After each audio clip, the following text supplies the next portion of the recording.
હે સ્ટુડન્ટ્સ, આજે હું તમારા માટે એક બહુ જ ઇમ્પોર્ટન્ટ ટોપિક ઉપર એક્સપ્લેન કરવાનો છું, which is USA a right choice for Indian student as on today?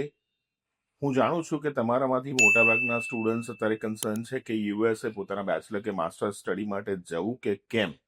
આપણે જાણીએ છીએ તેમ USA was and is always bin a first preference of Indian students કે ગુજરાતી સ્ટુડન્ટ્સ. તો આ વિશે મારી એડવાઇસ છે કે yes, you should go ahead to proceed further for your study plan in USA. Now તમને કદાચ લાગતું હશે કે આ વિચિત્ર એડવાઇસ છે, પણ એના નંબર ઓફ રીઝન્સ છે. The reasons are: number 1, there is no change in OPT or CPT rule by US Immigration Department. છેલ્લા 1.5 વર્ષમાં જેટલા બી ચેન્જીસ US ઇમિગ્રેશન ડિપાર્ટમેન્ટે કર્યા છે એમાંથી એક પણ ચેન્જ ઓપીટી કે સીપીટી રૂલના એટલે કે પોસ્ટ સ્ટડી વર્ક પરમિટના જે રૂલ છે એના રિલેટેડ કોઈ ચેન્જીસ કરવામાં આવ્યો નથી. Number 2, high visa success chance.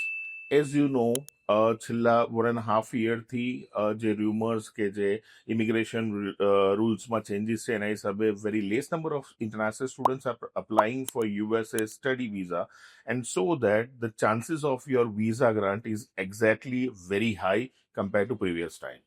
Number 3, excellent work opportunity in USA after November 28. As you know, યુએસએમાં ગવર્મેન્ટ જે રૂલ કરે છે એનું ડ્યુરેશન 4 વર્ષનું હોય છે. અત્યારે જે એક્ઝિસ્ટિંગ ગવર્મેન્ટ છે એ નવેમ્બર 28માં રિસ્ટ્રક્ચર થશે, અને તો અત્યારે જે જીઓપોલિટિકલ સિચ્યુએશન ચાલી રહી છે એ પ્રમાણે ત્યાંની બધી જ કંપનીઝ, બધા જ ઓર્ગેનાઇઝેશન ચોક્કસ પ્રકારની એક ક્રાઇસિસ ફીલ કરી રહ્યા છે. એ લોકોને સારા એમ્પ્લોય મળી નથી રહ્યા, અથવા ઇમિગ્રેશન રૂલ્સ કે ઇમિગ્રેશન પોલિસીઝના હિસાબે એ લોકો ઇન્ટરનેશનલ પ્રોફેશનલ્સને અપોઇન્ટ નથી કરી શકતા. જો નવી ગવર્મેન્ટ આવશે જે ટાઈમે નવેમ્બર 28 પછી, તો એ ટાઈમે માર્કેટમાં જે ક્રાઇસિસ વાળું સિચ્યુએશન હશે એ જોતા હું ચોક્કસપણે એવું કહી શકું કે ત્યાં જોબના બહુ જ સારા સ્કોપ એ ટાઈમે હશે. Number 4, higher financial aid or scholarship offered by US universities. As we know, very less number of international students are applying for study in USA as per current situation. યુનિવર્સિટીને જે બજેટ યુઝ કરવાનું છે financial add માટેનું, એ પ્રમાણે તમારી application કે તમારા પોતાના ચાન્સ એવા છે કે તમને વધારે સ્કોલરશિપ કે વધારે ફાઇનાન્શિયલ એડ યુએસની યુનિવર્સિટી દ્વારા આપવામાં આવે.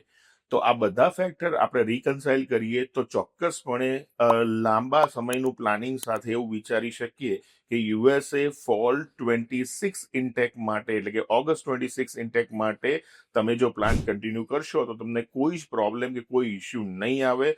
તમારે ખાસ યુનિવર્સિટી અને કોર્સ સિલેક્શનમાં ધ્યાન રાખવાનું છે.